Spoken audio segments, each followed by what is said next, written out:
Good evening everyone. तो जैसा कि आप सभी को पता है, हम यहाँ पर ले रहे हैं ऑनलाइन क्लासेस। किस क्लास के लिए? तो वो है 10th क्लास के लिए। किस सब्जेक्ट की? तो वो है मैथ की, जिसमें हमने आपका आज 3rd चैप्टर पढ़ना, उसमें हम स्टार्ट करने वाले हैं। ठीक है, हमने पिछले 2 चैप्टर पढ़ लिए हैं। एक बहुपद हमने पढ़ लिया है, वास्तविक संख्याएं हमने पढ़ लिया है। आज से जो हम पढ़ने वाले हैं वो है 2 चरों वाले रैखिक समीकरण युग्म। पर उससे पहले हम बात करेंगे पोल रिजल्ट की, जो कि पिछली क्लास का था आपका। ठीक है, तो देख लेते हैं एक बार उसको भी। वैसे मैंने ग्रुप में भेज दिया था, बट अगर किसी ने नहीं देखा होगा तो देख लेना। Good evening, good evening. तो पिछली क्लास में जिन बच्चों 2 क्वेश्चन पूछे गए थे, जिन बच्चों ने उन 2 क्वेश्चन के आंसर बिल्कुल करेक्ट दिए हैं, उनके नाम है। एक तो ये कुछ अलग सा नाम है, ये मुझे पढ़ना भी नहीं आ रहा था, क्या है ये, नाम है या कुछ और है, तो इसको भी रहने देते हैं। उसके बाद है दीपक, खुशबू, रूपा, संजीव, प्रियंका, रुचि, काकुल, कैफ, सोनिया, अनु, निदा और हिमांशी। तो इन बच्चों ने क्या किया था, पिछली क्लास में जितने भी क्वेश्चन पूछे थे सभी के करेक्ट आंसर दिए थे। वेरी गुड, बहुत अच्छे। और अभी हम करते हैं आज की क्लास को स्टार्ट। ठीक है, तो जिसमें हम पढ़ने वाले हैं अपना 3rd चैप्टर। और इसको भी शुरू करने से पहले एक और चीज है जो आपके साथ डिस्कस कर लेते हैं, वो है ये एक न्यूज की कटिंग। तो ये क्या है? ये एक स्टूडेंट है, आप ही की तरह एक स्टूडेंट है, जिन्होंने क्या किया था, जिन्होंने पिछले साल जो है वो अवंती की क्लासेस लगाई थी अपनी 10वीं कक्षा में। और इनका कहना है कि टॉप किया इन्होंने अपने स्कूल में कितने परसेंट से, तो 86% से। ठीक है, 86% इनके 10th में आए और अपने स्कूल के ये टॉपर है। तो इनका ऐसा कहना है कि इनको इस परसेंटेज को हासिल करने में अवंती की तरफ से भी बहुत मदद मिली थी। ठीक है, अब ऐसा मत कहना कि मैम तो तारीफ करने लग गए अवंती की, ऐसा कुछ नहीं है।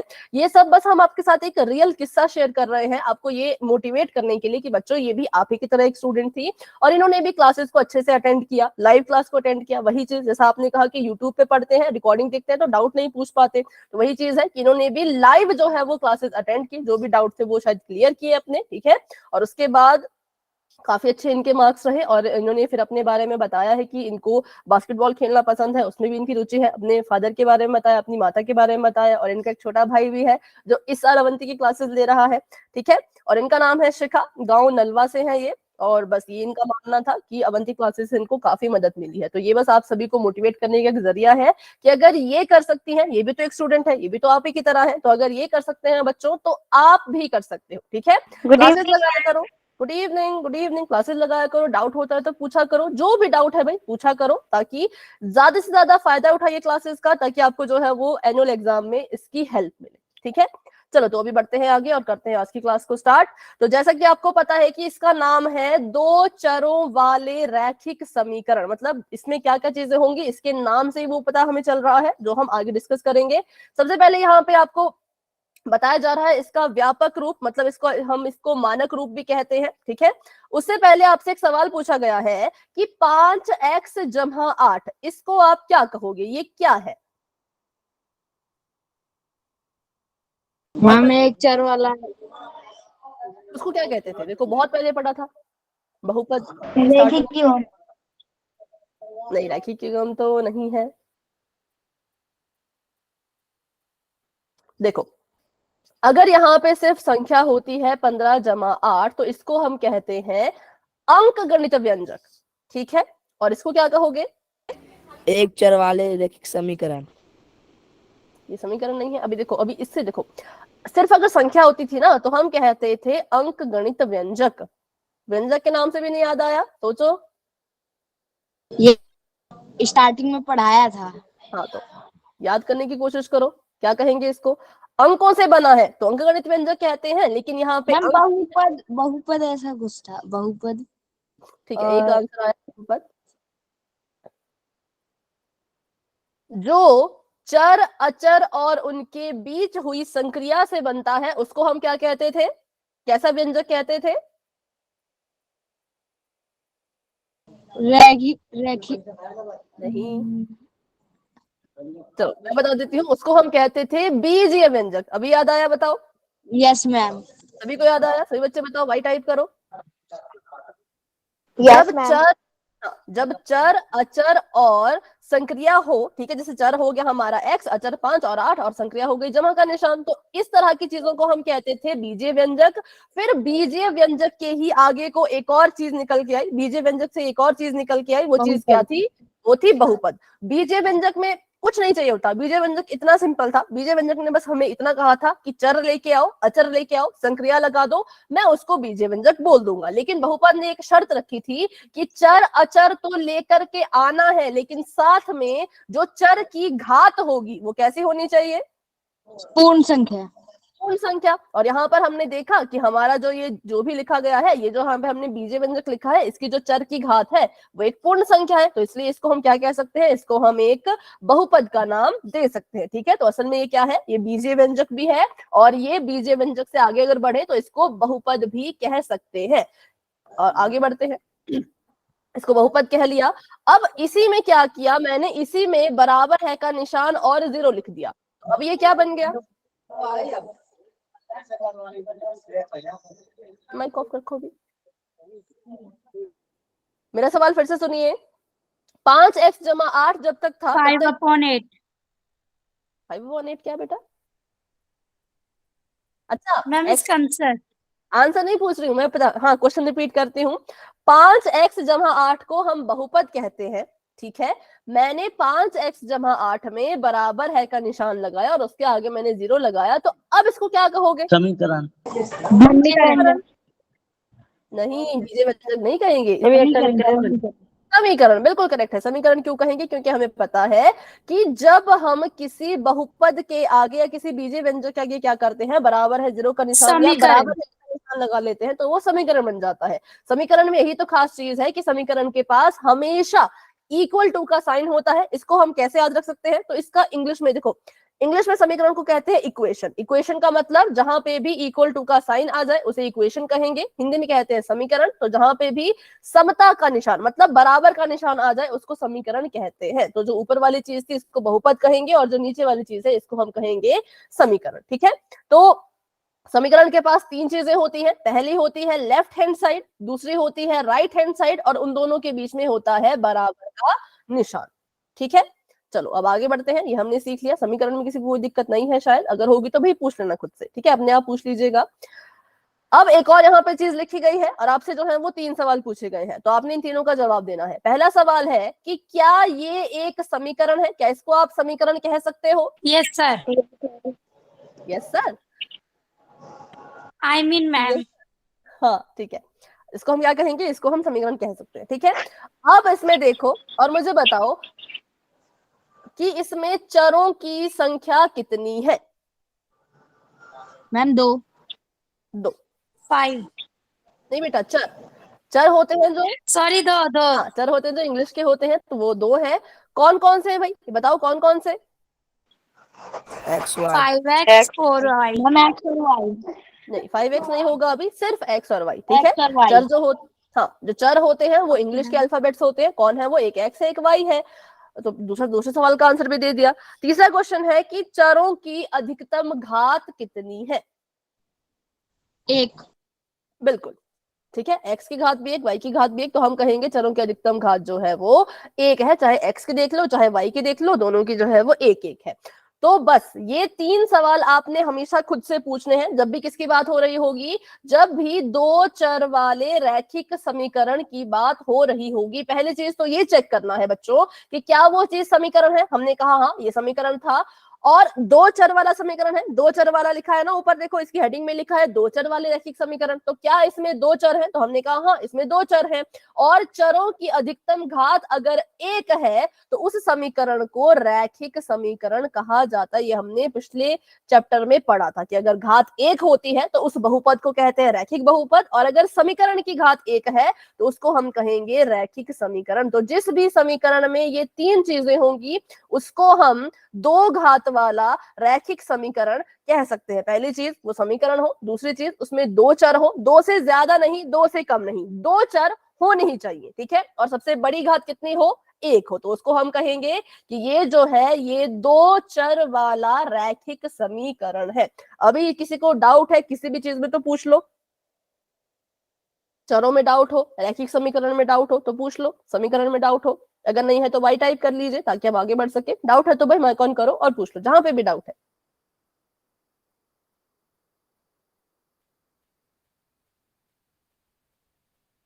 ठीक है, तो बढ़ते हैं फिर हम आगे और देखते हैं। तो बस ये था इसमें भी कि ये जो समीकरण है ये दो चर वाला रैखिक समीकरण है, क्योंकि समीकरण भी था, दो चर भी थे और घात एक मतलब रैखिक था।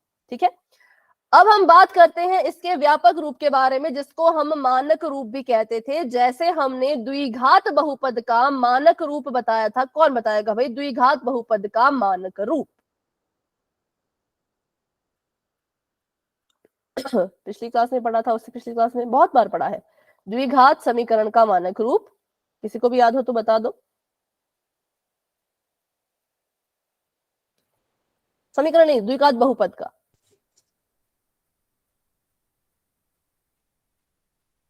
पूरा मानक रूप।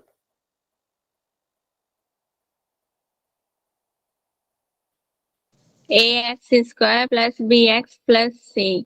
X square plus B X plus C, तो इसको कहा जाता है द्विघात बहुपद का मानक रूप। क्योंकि जितने भी द्विघात बहुपद बच्चों आपको नजर आएंगे या बनाना आप चाहोगे तो आपको उन्हें इस रूप में लिखना ही पड़ेगा, तभी उसको द्विघात बहुपद कहा जाएगा। याद करो जब हमने गुणनखंड वाले क्वेश्चन किए थे कि इस बहुपद के जो है वो आप गुणनखंड निकालो या शून्यक निकालो, तो हम कहते थे सबसे पहले इसकी तुलना करो मानक रूप से, मतलब ax² plus B X plus C से। मानक रूप का मतलब होता है कि द्विघात बहुपद जो होगा उसकी शक्ल कैसी होगी, तो उसकी शक्ल जो है वो ऐसी होगी कि यहाँ पर एक संख्या होगी, संख्या के साथ x² होगा, फिर जमा का निशान होगा, फिर यहाँ पर एक संख्या होगी, संख्या के साथ x होगा, फिर जमा का निशान होगा और यहाँ पर एक और संख्या होगी, तो इसी को कहा जाता है मानक रूप। अब हम बात कर रहे हैं यहाँ पर दो चरों वाले रैखिक समीकरण के मानक रूप की। मतलब जो हमारा दो चर वाला रैखिक समीकरण होगा वो कैसा दिखाई देगा, तो कुछ इस तरह का दिखाई देगा। पहले a लिखा है, फिर लिखा है x, फिर जमा का निशान, फिर by प्लस सी, और क्योंकि वो बहुपद था इसलिए हमने उसको बराबर करके कुछ नहीं लिखा था, लेकिन ये समीकरण है तो इसको बराबर करके 0। तो इसे कहा जाता है दो चर वाले रैखिक समीकरण का व्यापक रूप या फिर कहो तो मानक रूप, कि ऐसी उसकी शक्ल होगी। कहीं पे भी आपको दो चर वाला रैखिक समीकरण अगर दिखेगा तो वो ऐसा होगा कि यहाँ पर संख्या, यहाँ पे चर, यहाँ पे संख्या, यहाँ पर चर। ठीक है, और फिर सी के पास तो कुछ भी नहीं होता, तो ऐसे इसको लिखा जाता है। और सबसे जरूरी चीज जो आपने ध्यान में रखनी है वो ये रखनी है कि यहाँ पर ए बी सी जो है वो वास्तविक संख्याएं हैं। वास्तविक संख्याएं मतलब कुछ भी उठा के ले आओ। वास्तविक संख्या का मतलब होता है कोई सी भी संख्या लेके आ जाइए, हम पे कोई फर्क नहीं पड़ेगा, लेकिन ध्यान रखना कि ए और बी को शून्य नहीं कर सकते। ए बी सी जो है वो क्या है, वो यहाँ पे वास्तविक संख्याएं हैं, पर ए और बी को आप शून्य नहीं कर सकते। तो उससे क्या हो जाएगा, अगर मैं ए को 0 के बराबर लिख दूं तो उससे होगा क्या, बताओ। इसे हमने बहुपद में भी डिस्कस किया था। और यहाँ पे आप मुझे बताओ, किसी को भी याद हो, अगर मान लो मैंने एक ही जगह पे 0 ले लिया तो इससे क्या फर्क पड़ गया इस समीकरण के ऊपर? मैम ये मतलब रैखिक समीकरण नहीं है। मैम कोई फर्क नहीं पड़ा। कोई फर्क नहीं पड़ा? किसी और को लगता है क्या फर्क पड़ा कुछ? हम रैखिक समीकरण तो है लेकिन डाउट। रैखिक तो रहा, क्योंकि देखो हमारे पास बच गया बी वाई जमा सी, ये वाली टर्म तो खत्म हो गई, बी वाई जमा सी बच गया, बराबर है 0 बच गया। ये रैखिक समीकरण भी है और ये समीकरण भी है, लेकिन एक चीज तो मिस हो गई। नाम पढ़ो फिर से इसका, किसके बारे में हम पढ़ रहे हैं? चर। चर। तो क्या चर अब यहाँ पे दो है, बताओ जरा। No ma'am. नहीं है, तो यहाँ पे हाँ बताओ। तो यहाँ पे क्या हुआ, एक ही चर बचा जो कि y है। अब ऐसा मत बोलना कि b और c भी तो चर है, अरे b c तो हमने यहाँ तो कहा, अभी a b c तो संख्याएं हैं, a b c तो वास्तविक संख्याएं हैं। तो चर यहाँ पे दो ही थे, एक था हमारे पास x, दूसरा था हमारे पास y। अगर आप इसको x को 0 करते हो तो आपके पास x वाली टर्म, x को नहीं, अगर आप a को 0 करते हो तो आपके पास पहली टर्म जो है वो खत्म हो जाएगी, आपके पास बच जाएगा by जमा c। b और c तो संख्याएं हैं, चर था y, तो एक यहाँ पर सिर्फ और सिर्फ एक ही चर बच गया। लेकिन हम तो दो चरों वाले रैखिक समीकरण के बारे में पढ़ रहे थे, तो यहाँ पे क्या हुआ, a को 0 रखने पर इसका वजूद खत्म हो गया। अब ये दो चर वाला रैखिक समीकरण नहीं रहा, ये सिर्फ एक साधारण समीकरण बन गया। ठीक है, तो अभी क्लियर हुआ? बताओ सोनिया, अभी कोई डाउट? अभी आपका डाउट हो कोई तो?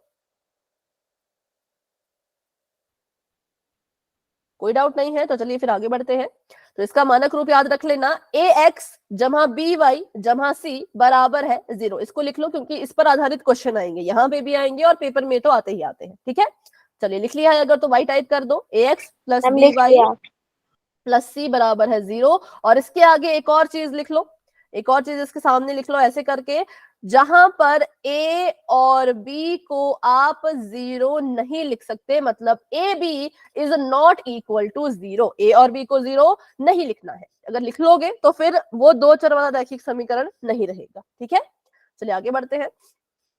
उदाहरण के लिए आपको यहाँ पे दिया गया है, ये क्या है, ये आपके पास जो है वो मानक रूप है किसका, द्विघात नहीं सॉरी दो चर वाले रैखिक समीकरण का। ठीक है, जैसे कि यहाँ पे देखो, अगर आप इसको कंपेयर करो, कैसे कंपेयर करोगे, ये लिखा है यहाँ पर 5x जमा 6y जमा 7 बराबर है 0। अब मैं आपको बोलूं अगर इसी के नीचे इसका आप मानक रूप लिखो तो कैसे लिखोगे, यहाँ पे लिखोगे ax जमा का निशान, यहाँ पे लिखोगे by जमा का निशान, यहाँ पर c और बराबर है 0। अब यहां से मुझे a b और c की वैल्यू बताओ।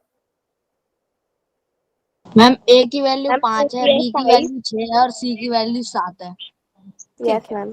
ठीक है, तो ऐसे किया जाता है, ये इसका मानक रूप था द्विघात समीकरण का। और ये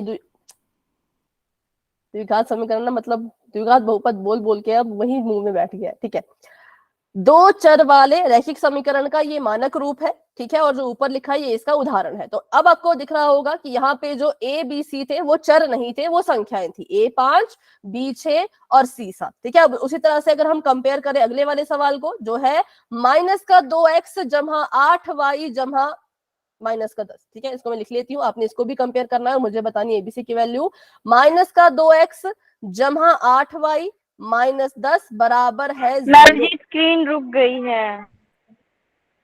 एक मिनट, फिर से इसको शेयर कर देती हूँ। सभी की स्क्रीन रुक गई? Yes ma'am.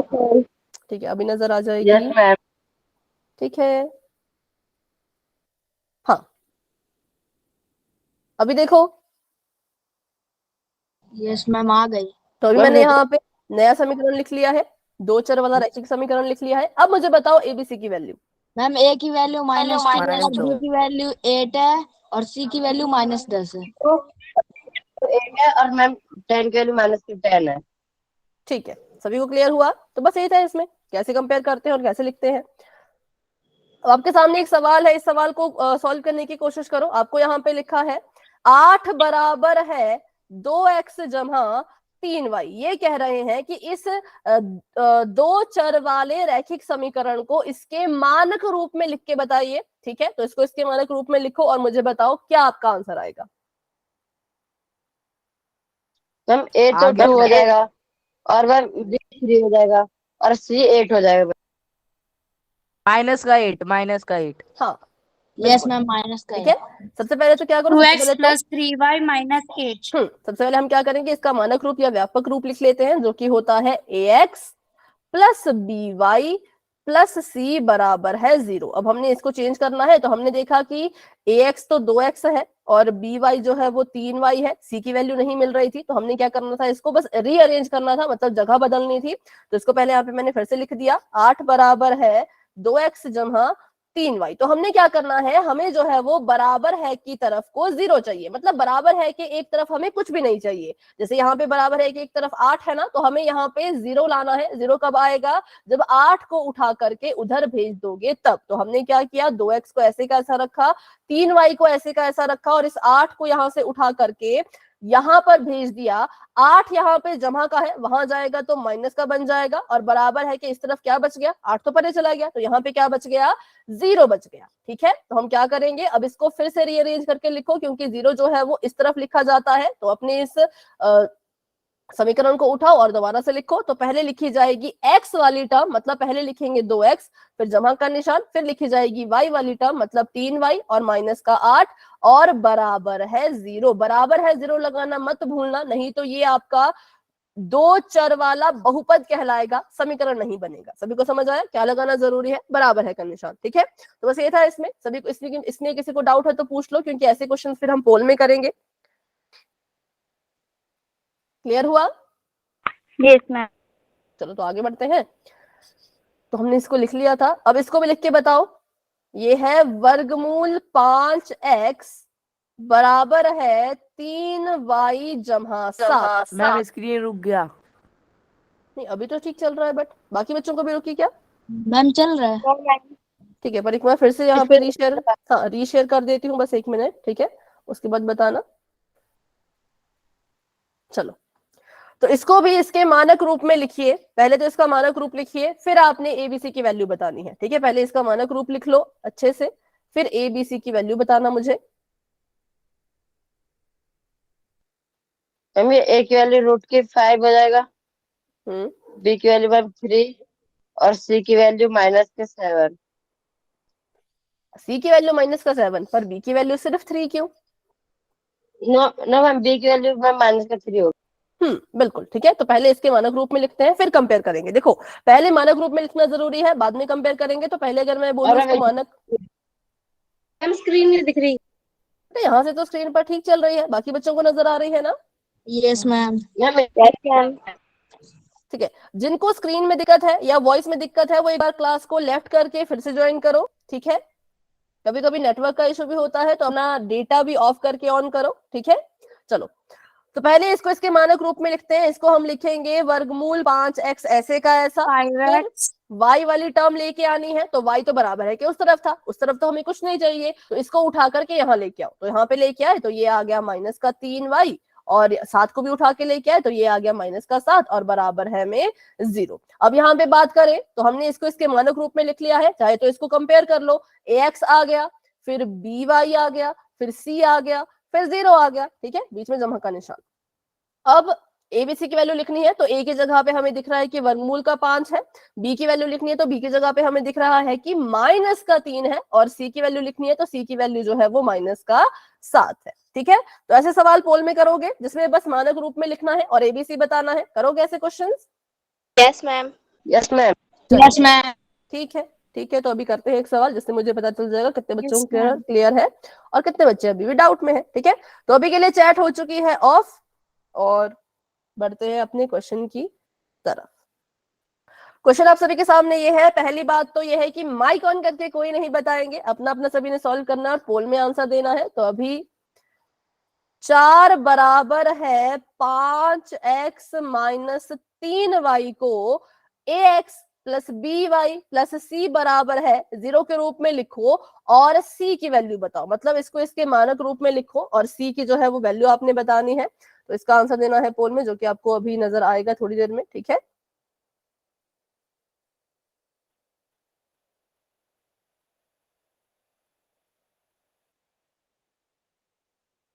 पहले इसको सॉल्व कर लो अच्छे से। हाँ, पोल अभी ऑन होगा, पर पहले अच्छे से सॉल्व कर लो और देख लो किस ऑप्शन में आपका आंसर है, ठीक है। चलो, अभी पोल ओपन हो चुका है। अगर आपका आंसर आ चुका है तो आप जा करके अपना आंसर दे सकते हो।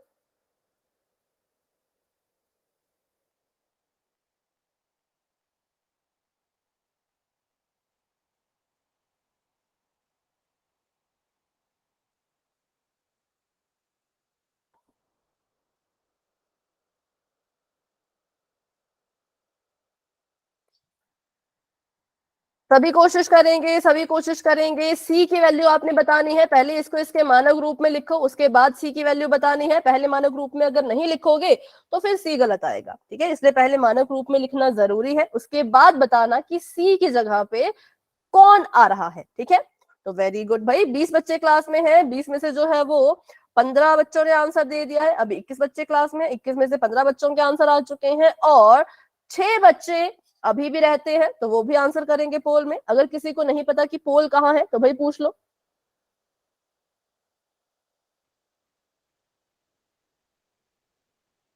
चलिए, तो अभी करते हैं 10 सेकेंड्स का वेट। बताओ, सबने आंसर दे दिया? कोई रहता है आंसर देने वाले तो बता दो। Mic on. 2 मिनट दे दो मैम, 2 मिनट अच्छा, ठीक है, ठीक हम दे दिया है। है। ओके, जिसने नहीं दिया है अभी, वो वाले बच्चे भी है ना जिन्होंने नहीं दिया, तो उनके लिए थोड़ा सा वेट करते हैं। जब हो जाएगा तो बच्चों बता देना, ठीक है। चलो, सॉल्व कर लीजिए अच्छे से। Very good, very good.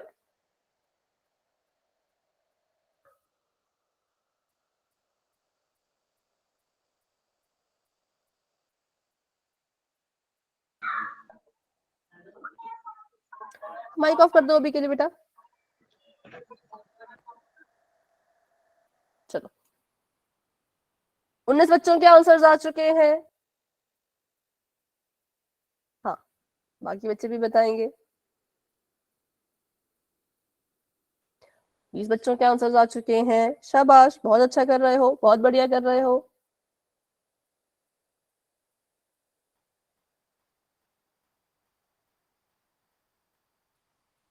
अभी बताओ, अभी भी रहते हैं क्या? No ma'am. जिन्होंने समय मांगा था सभी ने आंसर दे दिया? Yes ma'am. यस चलो ठीक है, तो अभी करते हैं 5 सेकेंड्स का वेट और बढ़ते हैं आगे। 5 4 3 2 1। तो अभी के लिए पोल हो चुका है एंड, और इसका रिजल्ट जो है वो आपको पोल के सेक्शन में ही दिख रहा होगा। अभी करते हैं इसको सॉल्व। तो बिल्कुल सिंपल था। और देखो यहाँ पे लिखा है हरियाणा बोर्ड 2018। इसका मतलब ये है कि 2018 के पेपर में ये सवाल आया हुआ था, बिल्कुल सेम यही सवाल आया था। तो इसलिए कोई भी क्वेश्चन हल्के में नहीं लेना है भाई, सभी को अच्छे से सॉल्व करना है। ठीक है, सबसे पहले इसको हमने देखा कि भाई एक तो सबसे पहले चीज ये है, बराबर है कि उस तरफ हमें कुछ भी नहीं चाहिए, तो जितना भी है वहां लिखा है उसको उठा करके एक तरफ लेके आओ। ठीक है, तो मैंने देखा 4 यहाँ पड़ा था, हमने क्या सोचा कि 4 को उठा के उधर लिखते हैं। तो 4 जब यहाँ से चला गया तो बराबर है का निशान तो रहेगा ही रहेगा। 5x ऐसे का ऐसा माइनस का 3y ऐसे का ऐसा, और 4 यहाँ पे जमा खाता उसको बराबर है कि उस पार भेजेंगे तो ये भी माइनस का हो जाएगा। 4 खुद तो चला गया, पर 4 की जगह पे कौन रह गया? तो 4 की जगह पे जो है वो 0 रहेगा। ठीक है, अब जो हमारा मानक रूप होता है उसमें क्या होता है, 0 जो है वो इस तरफ होता है, राइट की तरफ होता है, लेकिन हमारा तो लेफ्ट में है, तो इसको फिर रिप्लेस करो। तो इसको ऐसे लिख लो, 5x माइनस 3y माइनस 4 बराबर है 0। अब यहाँ पे नीचे चाहो तो इसका व्यापक रूप भी लिख सकते हो ताकि कंपेयर करने में आसानी रहे। ये आ गया ax जमा by जमा c बराबर है 0। अब यहां से बताओ a की वैल्यू, b की वैल्यू, c की वैल्यू, मैं तीनों पूछूंगी। मैम ए की वैल्यू 5, बी की मैम, वैल्यू -3 और सी की वैल्यू -4। ओके ठीक है, ए की वैल्यू है 5, बी की जगह पे माइनस का 3 है, तो माइनस लगाना जरूरी है क्योंकि जब भी किसी की वैल्यू लिखते हैं तो उसको उसके चिन्ह के बिना नहीं लिखते। माइनस का जो है निशान है ये इस 3 का है, तो इसको इसके साथ ही लिखेंगे। हाँ, चैट में भी लिख रहे हैं अभी, वेरी गुड वेरी गुड। और सी की जगह पे -4, और हमसे सी की वैल्यू पूछी थी जो कहाँ दिखी मुझे, ऑप्शन नंबर डी में, इसीलिए option number D is the right answer. और बाकी सभी आंसर गलत है, जो कि बहुत से बच्चों का सही था। एक दो बच्चों ने थोड़ी थोड़ी सी गड़बड़ कर दी है। तो अभी बताओ भाई, उनमें से किसी को अगर डाउट है तो पूछ लो, अगर नहीं है तो आगे बढ़ते हैं। आगे भी ऐसा ही सवाल है क्योंकि, तो इसलिए डाउट है तो पूछ लो। किसी ने कुछ कहा बट आवाज नहीं आई। डाउट है तो चैट में आर लिखो, नहीं है तो वाई लिखो।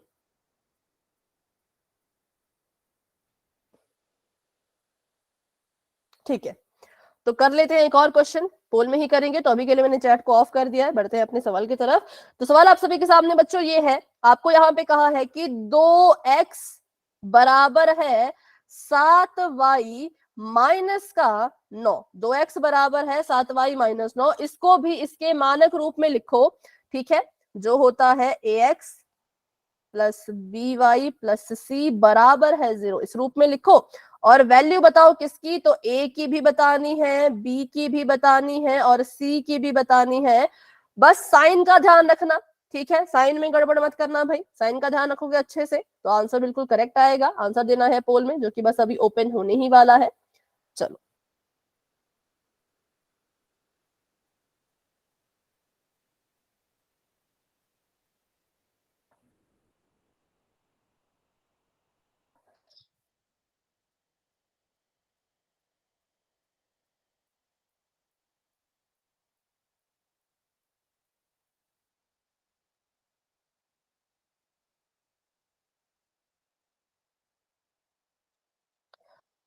ठीक है, वेरी गुड, धीरे धीरे आंसर्स आ रहे हैं। बहुत अच्छा सभी कर रहे हो, बहुत बढ़िया कर रहे हो। सभी कोशिश करेंगे, इस क्लास में कोई भी स्टूडेंट ऐसे नहीं होने चाहिए जिन्होंने आंसर नहीं किया हो। ठीक है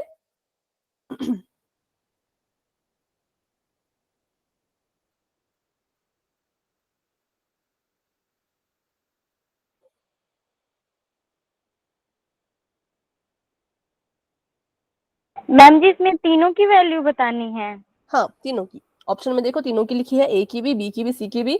जो आपके आंसर से मैच कर रही है उस पर क्लिक करना है, ठीक है।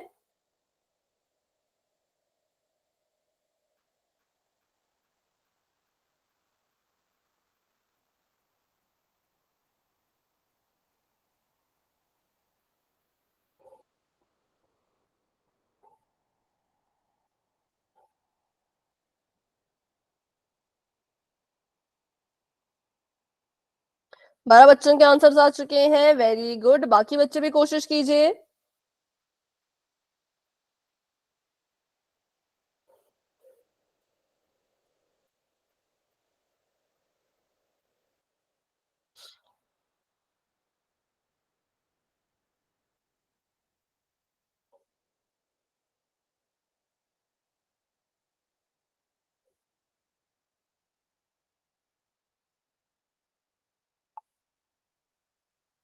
पंद्रह बच्चों के आंसर्स आ चुके हैं, वेरी गुड। 17 बच्चों के आंसर्स आ चुके हैं, बहुत अच्छे, बहुत बढ़िया। सभी कोशिश करेंगे, सभी कोशिश करेंगे।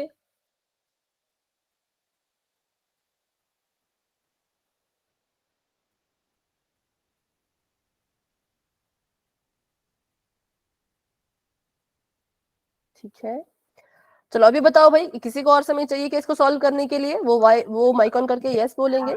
Yes ma'am. ठीक है, तो अभी थोड़ी थोड़ी सी जो है वो बहुत अलग अलग आंसर आए हैं, चाहे तो आप पोल का रिस्पॉन्स देख सकते हो शायद साथ ही साथ में, ठीक है। तो देखेंगे सही कौन सा होगा।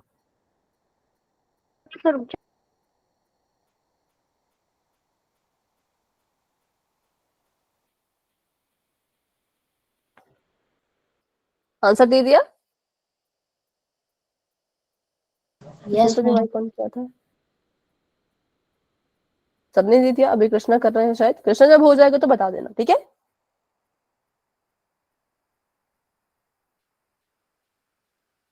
20 बच्चों के आंसर्स आ चुके हैं, हो गया मैम। ठीक है।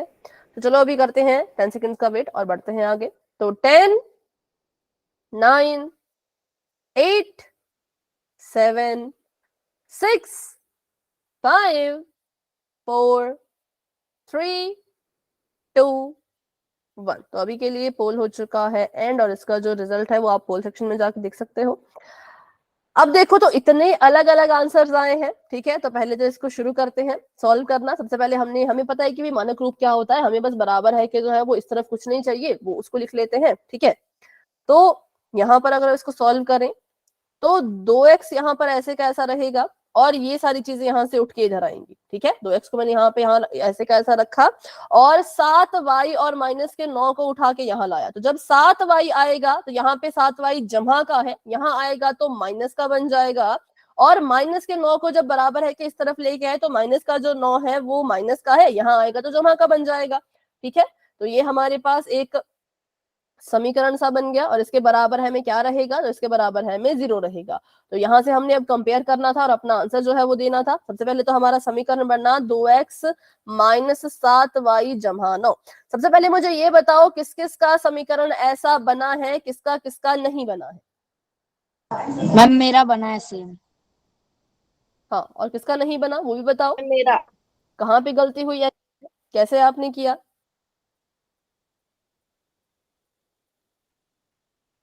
मैम इसका आंसर बी ऑप्शन है। ओके, अच्छा, जिसका नहीं बना क्या वो अपनी नोटबुक दिखा सकते हैं आपने क्या किया, ताकि मैं देख पाऊं क्या मिस्टेक हुई है और फिर इसको हम ठीक कर पाए।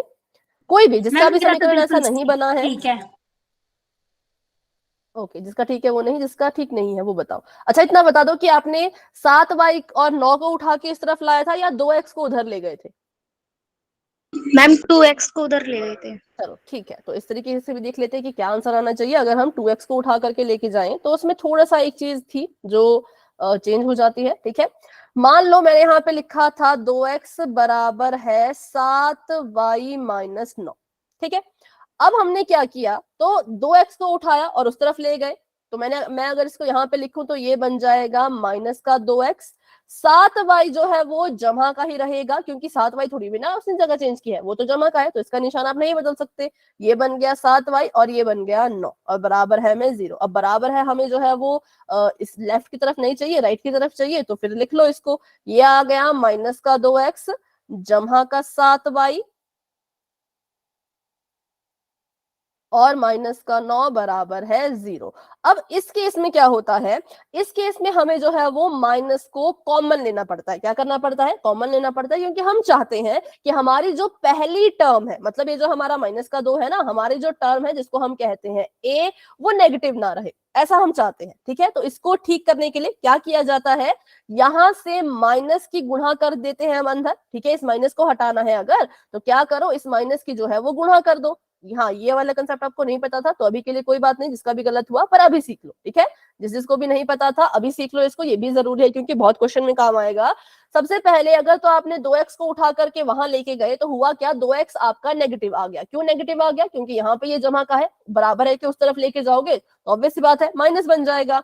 अब ये जो माइनस का 2 है ये a की जगह पर आ रहा है और हम चाहते हैं कि हमारा जो a है बच्चों वो कभी भी नेगेटिव नहीं रहे, माइनस का नहीं रहे। तो हम क्या करेंगे, हमने सोचा कि कुछ ऐसा करते हैं जिससे कि हमारा जो ये माइनस का साइन है ये हट जाए। ठीक है, तो हमने सोचा कि क्यों ना हम इस पूरे के पूरे समीकरण को माइनस से गुणा कर दें, तो माइनस माइनस प्लस बन जाएगा। सभी को समझ आया मैंने क्यों यहाँ पे माइनस लिखा बाहर?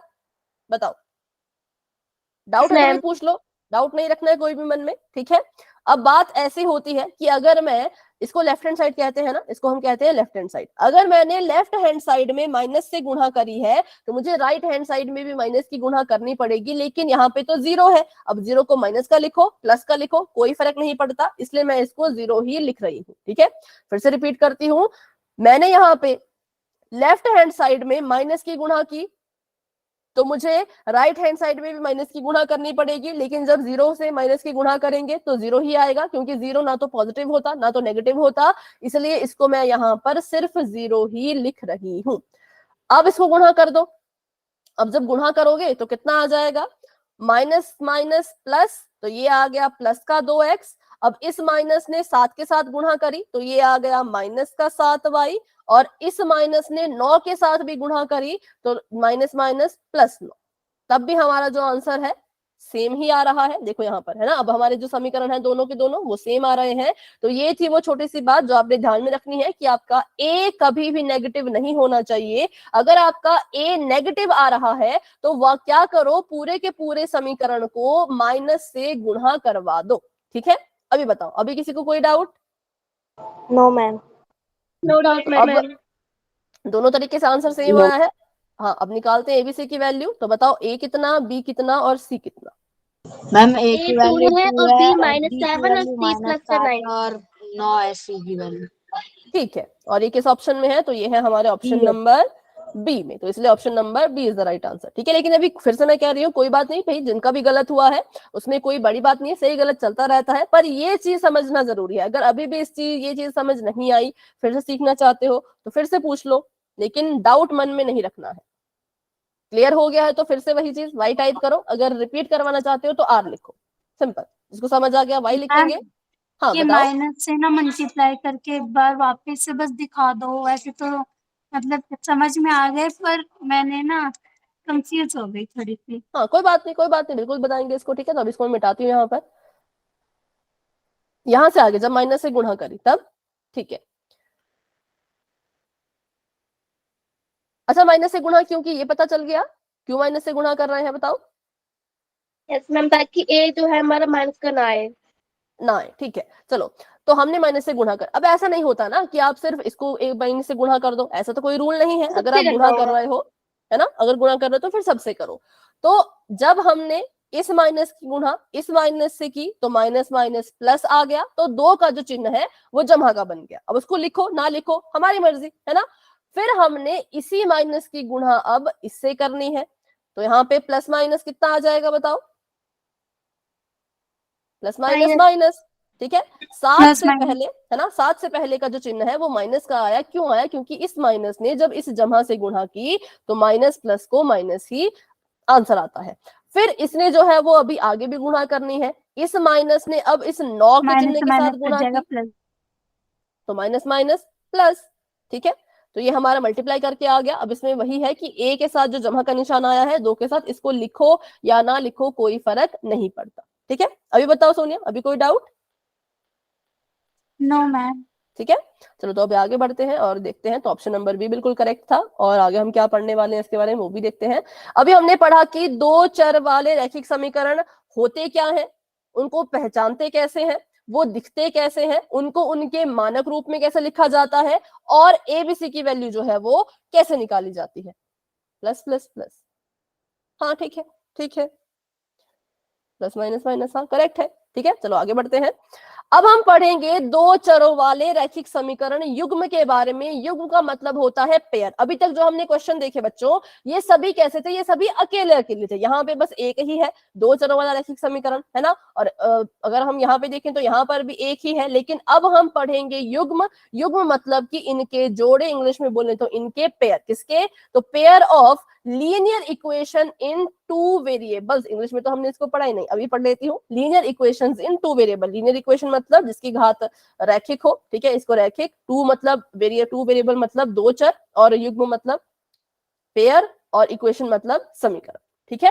तो दो चरों वाले रैखिक समीकरण के युग्म हम पढ़ रहे हैं। तो इसकी शुरुआत करेंगे हम इनके मानक रूप से, क्योंकि अब आप मानक रूप को या व्यापक रूप को अच्छे से सीख चुके हो। तो ये होते हैं पेयर्स।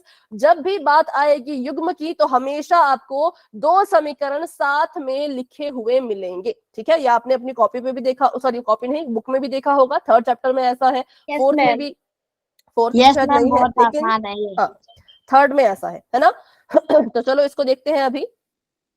अब क्योंकि हमारे पास दो समीकरण आ चुके हैं, तो अगर मैं ऐसे लिख दूं कि ax plus B Y plus C बराबर है 0, इसको भी ऐसे लिख दूं, और नीचे वाले को भी ऐसे लिख दूं ax plus B Y plus C बराबर है 0, तो मुझे कैसे पता चलेगा कि किसकी बात हो रही है ना। अगर मैं दो समीकरण लिखती और मैं आपको बोलूं कि a की वैल्यू बताओ, अब आप तो कंफ्यूज हो जाओगे कि मैम हम यहाँ पे तो A1 यहाँ पे, A2 B1 B2 C1 C2। हाँ लेकिन अगर नहीं होता वो, तो तब मैं बता रही हूँ, अगर हम 1 2 3 1 2 नहीं लिखते तो क्या होता, तो कंफ्यूजन हो जाती। मैं कहती कि दो समीकरण लिखे हैं बच्चों, ए की वैल्यू बताओ, तो आप बोलते किस वाले की बताएं, ऊपर वाले की कि नीचे वाले की, तो बहुत कंफ्यूजन इसमें पैदा हो जाती। इसलिए हमने क्या किया, इसलिए हमने इनको इनके अलग नाम दे दिए। जब भी जोड़ा आएगा रैखिक समीकरणों का, दो घात वाले रैखिक समीकरणों का, दो घात नहीं दो चरों वाले रैखिक समीकरण का, तो कैसे लिखा जाएगा, पहले वाले समीकरण के जो संख्याएं होंगी उनको बोलेंगे हम a1 b1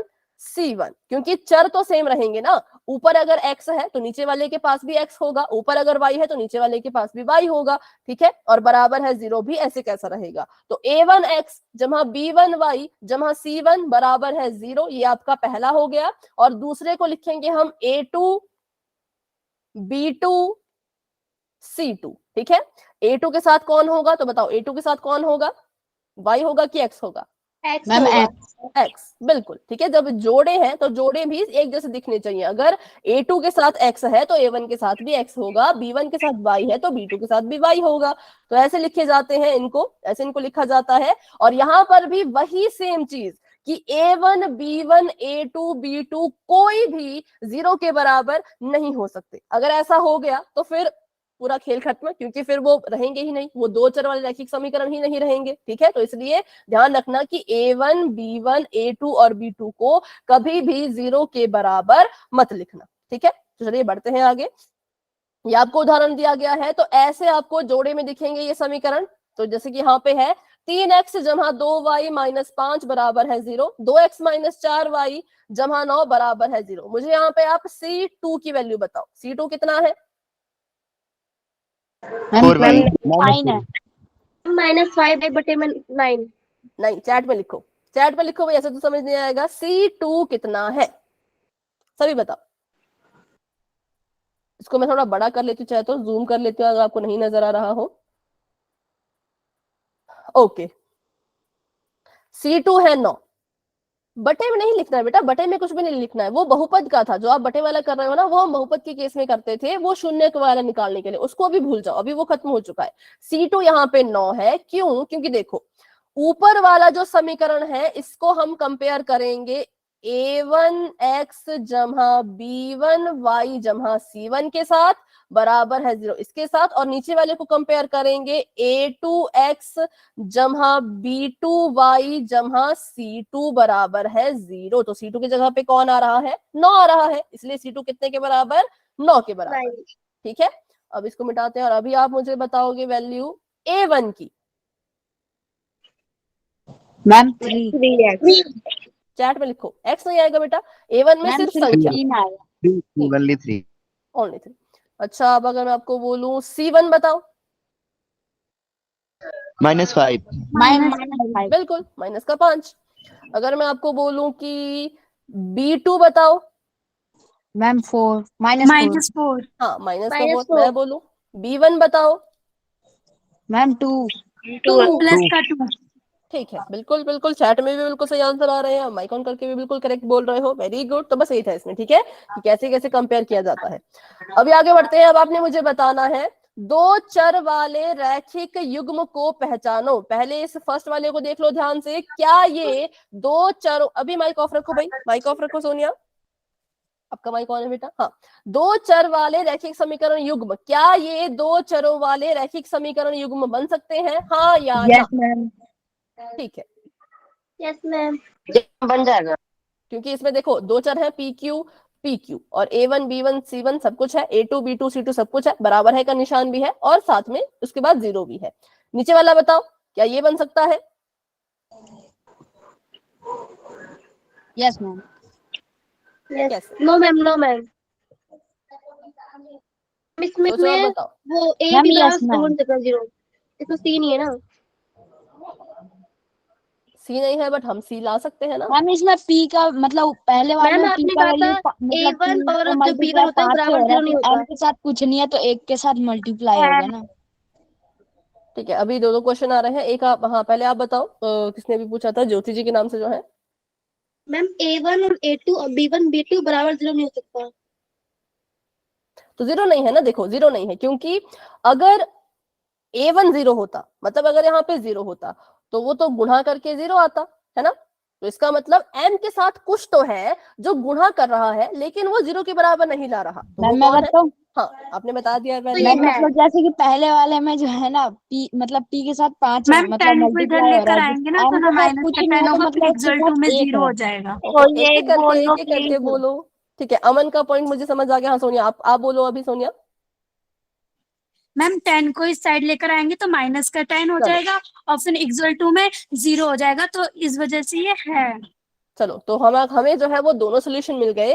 पहला सवाल ये उठ रहा था कि m और n के साथ तो कोई संख्या नहीं, मतलब a1 b1 की जगह पे कोई संख्या नहीं। तो अमन ने बता दिया कि यहाँ पर जिसके साथ कुछ गुणा नहीं होता उसके साथ हमेशा एक होता ही होता है। तो इसको हम लिख सकते हैं 1m 1n, इसको भी 1m और इसको 1n। और दूसरा जो यहाँ पे c नहीं हमें मिल रहा था, उसका हमें बता दिया है सोनिया ने कि अगर 10 को उठा करके यहाँ ले जाओ, 6 को उठा करके यहाँ ले जाओ, तो वो तो c की जगह ले लेंगे, है ना। तो असल में ये ऐसा बन जाएगा, ध्यान से देखना अभी सभी, जिसको भी डाउट है वो ये दोनों जो है वो ऐसे बन जाएंगे कि एक m, वैसे 1 लिखने की जरूरत होती नहीं है, ठीक है, पर मैं आपको बता रही हूँ कि ऐसे लिख सकते हैं, माइनस का 10 बराबर है 0, ठीक है। और इसको लिख सकते हैं 1m माइनस का 1n माइनस का 6 बराबर है 0। और ये क्या हो गया? तो ये जो है वो हमारे दो चरों वाले रैखिक समीकरण बन गए। तो इसलिए इसका आंसर हो जाएगा हाँ। अभी बताओ भाई, अभी भी किसी को डाउट है ना? कोई भी सवाल मन में आ रहा हो तो खुल के पूछो। अभी भी समझ नहीं आया, कोई सवाल आपके मन में रह रहा है तो पूछिए। समझ आ गया तो वाई टाइप कर सकते हो, डाउट है तो पूछ लो।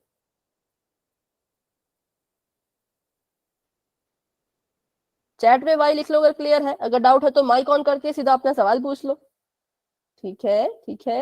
हाँ, ज्योति जी के नाम से जो थे, आपको बेटा क्लियर है या कोई डाउट है तो पूछ लो। मैम क्लियर है। ठीक है, चलो तो फिर बढ़ते हैं आगे। ये दो हो गया, अब तीसरे की बात करते हैं। क्या ये दो चरों वाले रैखिक समीकरण बन सकते हैं? No ma'am. क्यों ऐसा क्या No, होगा ma'am. भाई इसमें? मैम क्योंकि इसमें 3 चर है। बिल्कुल ठीक है, बिल्कुल करेक्ट। इसमें क्या हुआ तो x क्या हो गया? हाँ, 3 चर थे तो नहीं होगा। देखो फिर से यहाँ पे देखो, x x y y z z कहां से आया? हम तो दो चरों वाले की बात कर रहे थे, तीन चर आ गए, तो मतलब इसको हम दो चरों वाला रैखिक समीकरण नहीं कह सकते, क्योंकि इसमें दो चर है ही नहीं, इसमें तो तीन चर हैं, तो नो हो गया। अगले का बताओ, इसका ये है या नहीं? मैम ये दो चर मेरे वाला हिसाब तो है, से लेकिन नहीं ये है। बहुत नहीं फालतू है, है। नहीं है मैम। नहीं है, इसको भी हम दो चरों वाला रैखिक समीकरण नहीं कहेंगे, क्योंकि देखो हम मान रहे हैं कि इसमें दो चर आ रहे हैं, इसके पास भी x है, इसके पास भी x, यहाँ भी y, यहाँ भी y, लेकिन ये रैखिक नहीं है। रैखिक मतलब इनकी जो घात है वो सबसे बड़ी एक नहीं है, तभी तो हम रैखिक कहते थे ना। यहाँ पे देखो तो इसकी भी घात एक, इसकी भी घात एक, इसकी भी घात, इसकी भी एक, तो ये रैखिक था, पर इसमें तीन चर थे, तो इसलिए हमने इसको मना कर दी। यहाँ पर देखो इनको, तो यहाँ पे भी घात की बात करें तो 1 1 1 सबकी एक एक है, यहाँ पे भी एक एक एक एक है ना। लेकिन जब हमने चौथा उदाहरण देखा तो यहाँ पे क्या हुआ, एकदम से घात दो आ गई, और दो तो हमें नहीं चाहिए। इसको हम कहेंगे दो चरों वाला द्विघात समीकरण, लेकिन ये दो चरों वाला रैखिक समीकरण नहीं बन सकता। क्यों? क्योंकि घात के कारण, घात इसमें दो है, जबकि रैखिक समीकरण की घात जो है वो एक होती है। इसमें बताओ, इसमें किसी को डाउट? इस रीजन से ये इसको हम दो चरों वाला रैखिक समीकरण जो है वो नहीं कहेंगे। ठीक है, तो ये था पूरा का पूरा। अगर आप इसका स्क्रीनशॉट लेना चाहते हो तो भाई ले सकते हो, या इसको नोट करना चाहते हो तो साथ साथ में कर लिया करो, है ना। तो अभी अच्छा इसको नहीं, इसको कर लो, ये जो यहाँ पे पूरा टिक मार्क करके रखा है, और जब हो जाएगा तो वाई टाइप करना, क्योंकि फिर हम क्वेश्चन पोल में करेंगे, जिसमें आपने बस पहचानना है कि कौन है और कौन नहीं है। ठीक है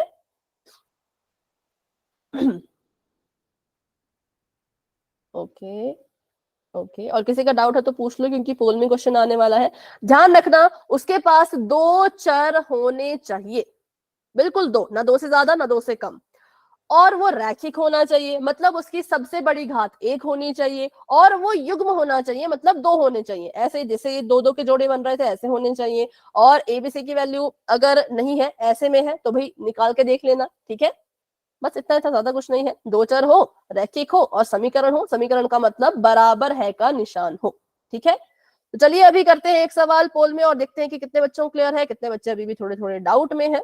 तो सवाल आप सभी के सामने आ चुका है, मैं इसको लिख लेती हूँ। सवाल ये है कि 4x जमा 5y जमा z बराबर है 0, और दूसरा है 2x जमा 3y जमा 8 बराबर है 0। सवाल पूछा गया है कि क्या दिए गए समीकरण दो चर वाले रैखिक समीकरण के युग्म है। तो आपने आंसर देना है पोल में। मुझे पता है आपको आंसर मिल चुका है, और अभी पोल ओपन नहीं होगा, क्योंकि चार ऑप्शन मैंने दे दिए थे, दो ही ऑप्शन देने थे, तो अभी मैं ऑप्शन हटा रही हूं, और अब आपको पोल नजर आ चुका होगा। अभी जाओ और अभी आंसर दे दो। अगर तो ये है तो आप करो ए पे क्लिक, अगर ये नहीं है तो करो बी पे क्लिक, सिंपल। क्या ये दो चर वाले रैखिक समीकरण युग्म है? अगर है तो आप ऑप्शन नंबर ए पे टिक करोगे, अगर नहीं है तो ऑप्शन नंबर बी पे टिक करोगे। ठीक है, चलिए, वेरी गुड वेरी गुड, सभी कोशिश करो, सभी ट्राई करो, जिसको जो लगता है, जिसके मन में जैसा आंसर आ रहा है। पर देख लो, ऐसा ऐसा नहीं कि बिना देखे आंसर दो, देख लो पहले अच्छे से। ठीक है, बिल्कुल अच्छे से इसको देख लो, फिर अपना आंसर दो। दो चरों वाले रैखिक समीकरण। 15 बच्चों के आंसर्स आ चुके हैं, वेरी गुड। 25 नहीं 22 बच्चे क्लास में हैं, और 16 बच्चों के आंसर आ चुके हैं। ये z है भाई, इसको कोई संख्या मत समझ लेना, ये z है, XYZ। 20 बच्चों के आंसर आ चुके हैं, और दो बच्चे अभी भी रहते हैं। तो बताओ भाई, किसने आंसर नहीं किया अभी तक? मैम मेरा नहीं हो रहा। क्या नहीं हो रहा बेटा? मैम वोटेड नहीं हो रहा। अच्छा ठीक है, मतलब आपने क्लिक कर दिया है वोट पर? Yes ma'am. ठीक है, कभी कभी नेट का इशू होता है ना, तो नहीं होता, पर आपका आंसर शायद मुझ तक पहुंच चुका होगा, क्योंकि वोटेड अगर मतलब वोट पे क्लिक कर दिया तो वो आ जाएगा। ठीक है, तो अभी कर लेते हैं 5 सेकंड का वेट, अगर नहीं आएगा तो मैं याद रखूंगी आपने आंसर दिया था। चलो 5 4 3 2 1। तो अभी के लिए पोल जो है वो एंड हो चुका है और इसका जो रिजल्ट है बच्चों वो आपको नजर आ रहा होगा। तो बताओ हाँ है या ना है? नहीं मैम, क्योंकि इसमें 3 चर है, x y z।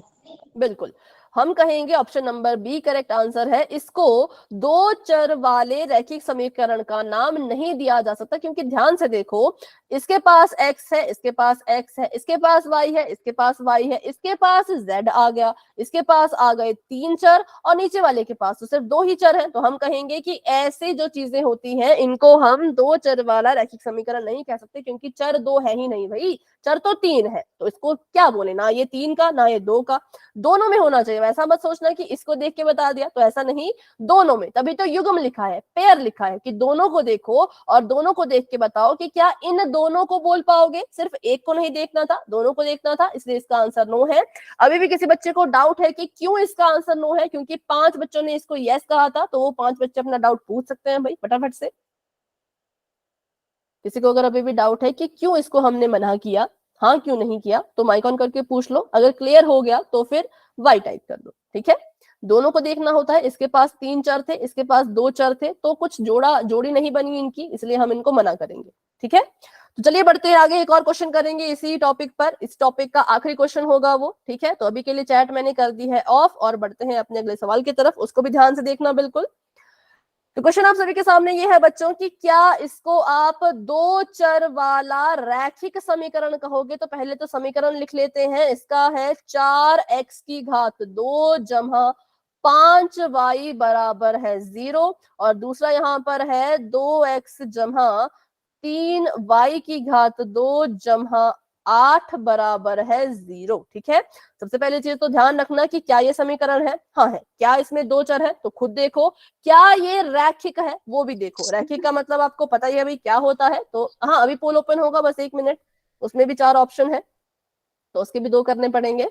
तब तक के लिए अच्छे से देख लो, 3 चीजें होती हैं 2 चर वाले रैखिक समीकरण में, वो तीनों चीजें अगर इनके पास है तो हाँ होगा। अगर उन तीनों में से एक भी चीज आपको कुछ अलग या कुछ अजीब लग रही है तो फिर नहीं होगा, ठीक है। तो चलिए पोल ओपन हो चुका है, आप सभी जाओ और अपना आंसर दे दो।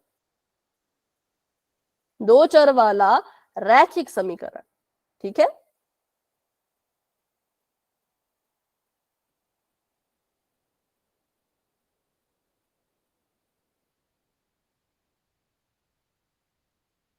वेरी गुड वेरी गुड, सभी कोशिश करो, सभी कोशिश करो अपना आंसर देने की। जिसको जो लगता है भाई, जिसको भी जैसा लगता है, अगर लगता है तो हाँ पे क्लिक कर दो, अगर लगता नहीं है तो फिर ना पे क्लिक कर दो, ठीक है। चलिए वेरी गुड, हमारे पास 22 बच्चे हैं, 22 में से 19 बच्चों ने आंसर दे दिया है और 3 बच्चे अभी भी रहते हैं। तो पूरी कोशिश कीजिए आंसर देने की, पूरी कोशिश कीजिए, पूरी कोशिश कीजिए, ठीक है। 20 बच्चों के आंसर आ चुके हैं, 2 बच्चे अभी भी रहते हैं, 21 बच्चों के आंसर आ गए भाई, वेरी गुड वेरी गुड। कौन है जिसने आंसर नहीं किया? करते हैं 10 सेकंड का वेट, जिन्होंने आंसर नहीं किया अभी 10 सेकंड में आंसर अपना दे देना, ठीक है।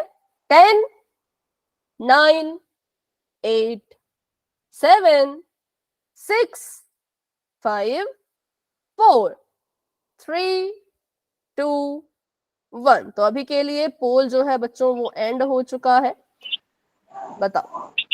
मैम नहीं है, क्योंकि इसमें मतलब 2 चर वाला रैखिक समीकरण तो है, लेकिन मतलब दो नहीं, रैखिक समीकरण नहीं है। समीकरण है लेकिन रैखिक नहीं है, ठीक है, और इसमें 2 चर है। प्रियंका आप भी बोल रहे थे, कुछ बोलो। प्रियंका कुछ कह रही थी। हाँ, इसमें घात 2 है, ठीक है। तो सबसे पहले हमने देखा क्या ये समीकरण था, हाँ ये समीकरण था। क्या इसमें 2 चर थे? हाँ भाई इसमें 2 ही चर थे, दिख रहे हैं ये x x y y। क्या ये रैखिक है? नहीं, नहीं है। रैखिक का मतलब जिसकी सबसे बड़ी घात होती है 1, लेकिन यहाँ पे तो घात में आ रहा है 2।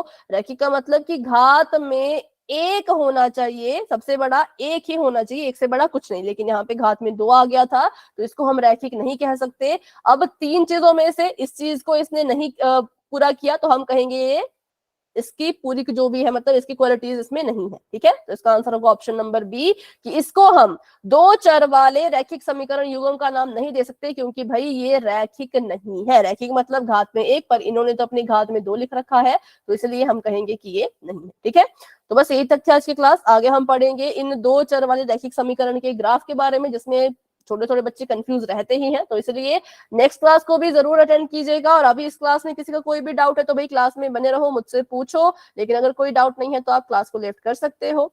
तो अभी के लिए good night and bye bye, मिलते हैं अपनी अगली क्लास में। मुझे